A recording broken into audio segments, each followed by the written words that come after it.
Indigo उड़ नहीं रही है, एयर इंडिया सर्विस नहीं दे रही है। हालात इस कदर बिगड़ चुके हैं कि एयरपोर्ट्स पर भीड़ जमा हो चुकी है। सैकड़ों की संख्या में लोग खड़े हुए हैं, जवाब मांग रहे हैं, लेकिन कोई जवाब नहीं है क्योंकि सर्विस ही नहीं दी जा रही है। हालात इतने बिगड़ चुके हैं कि नारेबाजी तक के हालात पैदा हो गए। पहले इन तस्वीरों को देखिए, इसकी आवाज को सुनिए और इसको समझने की कोशिश करिए कि किस तरह के हालात देश में पैदा कर दिए गए।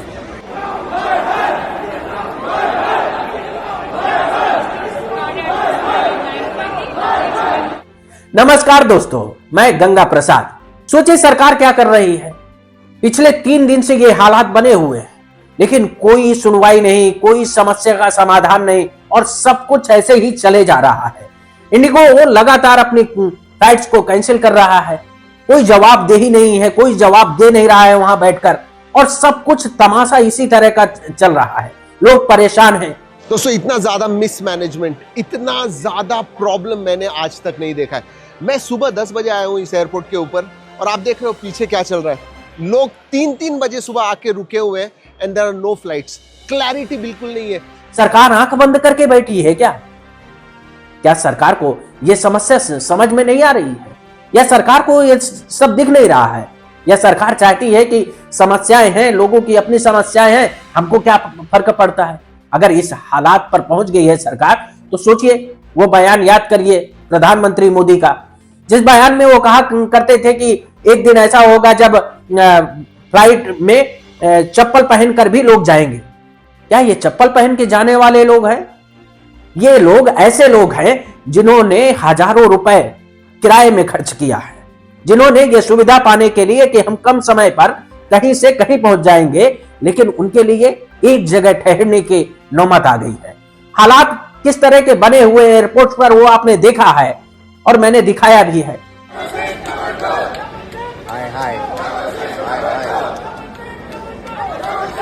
कहा जा रहा है कि भारत में एविएशन सेक्टर में बद से बदतर हालात हो गए। ये हालात ऐसे नहीं बने हैं।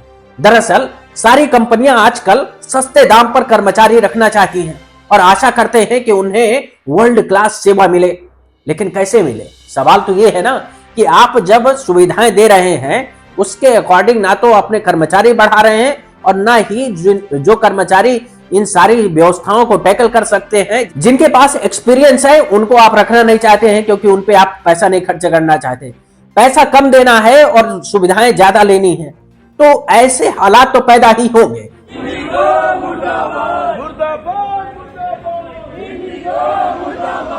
नागर विमानन मंत्री की अध्यक्षता में हुई एक महत्वपूर्ण बैठक में एयरलाइंस के प्रतिनिधियों, एएआई, एटीएस और डीजीसीए और एविएशन सेक्रेटरी मौजूद थे इस बैठक में, लेकिन हल निकल पाया क्या? ऐसा लगता नहीं है। इस दौरान इंडिगो लगातार 170 से 200 उड़ानें प्रतिदिन रद्द कर रहा है। यह संकट सबसे बड़ा एक जगह नहीं खड़ा हुआ है, कई जगहों पर ऐसे ही हालात। एक रिपोर्ट के मुताबिक तो एयरलाइंस ने पूरे देश में, इंडिगो एयरलाइंस ने पूरे देश में 550 से अधिक उड़ानें रद्द कर दी हैं। सिर्फ दिल्ली, मुंबई, अहमदाबाद और हैदराबाद में ही 191 फ्लाइट्स इंडिगो ने रद्द की हैं, या कहें कि प्रभावित हुई हैं। इसके कारण हजारों यात्रियों को एयरपोर्ट्स पर लंबी कतारों में खड़ा रहना पड़ा। कई घंटों के इंतजार, 1-2 घंटे नहीं, कम से कम 12 से 17-18 घंटे तक लोग इंतजार कर रहे हैं। उनको ना तो कुछ बताया जा रहा है, ना तो उनको कोई सेवाएं दी जा रही हैं और ना ही फ्लाइट से दी जा रही हैं। घंटों इंतजार करने के बाद उन्हें अपनी उड़ानों को लेकर अनिश्चितता लगातार बनी हुई है। उनको असुविधाओं का सामना लगातार करना पड़ रहा है। ये जो तस्वीरें आपने देखी अभी, वो सोशल मीडिया पर वायरल हो रही हैं, लेकिन सरकार क्या कर रही है? सरकार की कोई जवाबदेही नहीं है। ऐसा लग रहा है कि सब कुछ बस चल रहा है, चलने दीजिए, कोई समस्या का समाधान निकालने की जरूरत ही नहीं है। अपने आप समस्याएं सुलझ जाएंगी, एक समय के साथ चीजें बदल जाएंगी और सरकार यही सोचती। अगर ऐसा नहीं होता, ये कोई हॉरर फिल्म तो है नहीं है जिसमें ये सब कुछ तमाशा चल रहा है और सरकार उस फिल्म को देखे जा रही है, उसका मन है तो वो देख रही है। दिल्ली, मुंबई, बेंगलुरु, हैदराबाद के एयरपोर्ट्स पर हजारों यात्री रात भर फर्श पर पड़े। बच्चे रो रहे हैं, बुजुर्ग बीमार पड़े हैं, शादी, नौकरी के इंटरव्यू, इलाज, सब कुछ दांव पर लगा हुआ है, क्योंकि इंडिगो ने अब तक 550 से ज्यादा फ्लाइट्स कैंसिल कर दी है। लोग सुबह 4 बजे से लाइनों में लगे हुए हैं, काउंटर पर कोई जवाब नहीं है, बोर्डिंग पास हाथ में है लेकिन फ्लाइट से नहीं है। एक महिला ने बताया कि उसकी मां का कैंसर का अपॉइंटमेंट था, अब अगली डेट 3 महीने बाद मिलेगी। सोचिए क्या पीड़ा होगी लोगों की। एक लड़की का यूपीएससी इंटरव्यू था, वो रोते रोते बोर्डिंग काउंटर पर बैठ गई। किसी की शादी थी, बारात हवाई अड्डे पर फंस गई। इंडिगो कह रही है कि पायलटों की कमी और आराम की नई नियमावली की वजह से यह हुआ। तो क्या इंडिगो को पहले से नहीं पता था? क्या अचानक से नियम बदल दिए गए, एक दिन में सब कुछ बदल गया? ऐसा तो हुआ नहीं होगा। और अगर हुआ तो क्या इतनी कमी थी कि आपको 3 दिन में 550 से ज्यादा फ्लाइटें रद्द करनी पड़ गई? इतनी तेजी से हालात बदल गए नियम आने के बाद? ऐसा नहीं हो सकता है। ये एक चीज बड़ी सिंपल सी है कि ज्यादा मुनाफाखोरी और कम कर्मचारियों, कम लोगों को रखकर ज्यादा से ज्यादा काम कराने की जो ये आदत है कंपनियों की, और मुनाफाखोरी में जो जुटी हुई है, ये उसका नतीजा है। क्योंकि सरकारें तो कभी इस पर नकेल कसती नहीं है। कर्मचारियों का शोषण हो रहा है तो होने दीजिए, कोई फर्क नहीं पड़ता है, क्योंकि सरकार उनसे तो ना बननी है ना बिगड़नी है। जैसा सरकार चाहेगी वैसा वो कंपनियां कर देंगी और कर्मचारियों को भी वो करना पड़ेगा। लेकिन सवाल ये है कि इतनी बड़ी एयरलाइंस को अचानक से ये बात कैसे नहीं पता चली? महीनों पहले से प्लानिंग क्यों नहीं की गई है? क्या एक दिन में इतने सारे लोगों ने टिकट करा लिए होंगे? ऐसा भी नहीं हुआ होगा। बहुत सारे लोग समय के साथ चीजों को लेकर आगे बढ़ते हैं और वो अपने हिसाब से इसी तरह की सुविधाएं लेने के लिए वो तय करते हैं कि कब उन्हें जाना है और कब आना है, उसके हिसाब से वो टिकट बुक करते हैं। तो क्या कंपनी को अचानक से सारी फ्लाइटों में इसी तरह की व्यवस्था हो गई कि आज उन्हें आज जरूरत थी और आज ही टिकट किया और चल दिए? ऐसा तो हुआ नहीं होगा। अब माफी मांगी जा रही है और कहा जा रहा है कि फरवरी तक सब नॉर्मल हो जाएगा, कहकर यात्रियों को ठेंगा दिखाया जा रहा है। यात्री भूखे प्यासे बिना सूचना के घंटों इंतजार कर रहे हैं।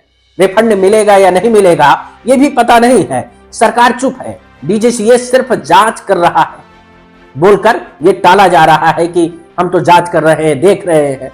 पिछले 3 दिन से ये सब कुछ तमाशा चल रहा है। लोग नारेबाजी कर रहे हैं, हंगामा कर रहे हैं, जवाब मांग रहे हैं। मैंने एक तस्वीर देखी, एक हंगामा करते हुए एक यात्री अपनी बेटी के लिए सैनिटरी पैड की मांग करता हुआ दिख रहा है, चिल्ला रहा है।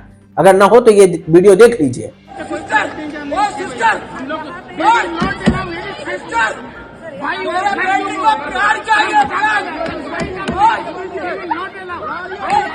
मेरा बेटी का ब्लड आ रहा है, ब्लड नीचे से ब्लड आ रहा है, ब्लड चाहिए, दे दो।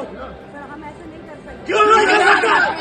क्यों नहीं कर सकता? ये सिर्फ फ्लाइट कैंसिलिंग नहीं है, हजारों लोगों के सपनों, जरूरी कामों और भावनाओं का कत्ल कर दिया गया है। इंडिगो और एविएशन मिनिस्टर को शर्म आनी चाहिए कि ये सब कुछ आपके देश के यात्रियों के साथ हो रहा है। सोचिए, आप कहते हैं कि हम विश्वगुरु बन गए, ये विश्वगुरु के हालात हैं। आप एक सिस्टम नहीं सही से चला सकते हैं। हालात ये है कि जब सब कुछ नॉर्मल है, कोई त्योहार नहीं है कि जिसमें यात्री एक जगह से दूसरी जगह से एक बल्क में जा रहे हो, ऐसा भी नहीं है। शर्मनाक तो ये है कि ये आज जब इस तरह के हालात है तो आप अंदाजा लगाइए जब रेलवे स्टेशनों पर त्योहारों के मौके पर भीड़ लगती है तो किस तरह की ये सुविधाएं देते होंगे। ये तस्वीरें सब कुछ बयां करती हैं। ये तस्वीरें वहां की जो आती हैं उसको लेकर इतना हो हल्ला इसलिए नहीं मचता क्योंकि वो ज्यादातर मिडिल क्लास होते हैं, ज्यादातर लोग गरीब होते हैं, वो किसी भी हालात में जीने के लिए मजबूर होते हैं और वो किसी भी परिस्थितियों में जीते हैं और इसीलिए वो कभी खबर नहीं बनती है। ये सच है। आज सोचिए कि ये खबर क्यों बन रही है। ये खबर सब जगह आपको दिख रही होगी, पोर्टल में भी दिख रही होगी, बाकी सब जगह दिख रही होगी, क्योंकि ये एलिट क्लास माने जाने वाले या संभ्रांत लोगों के लिए ये बना है। ये ज्यादातर लोग वही फ्लाइट्स में यात्रा करते हैं, तब जाकर ये खबर बन रही है।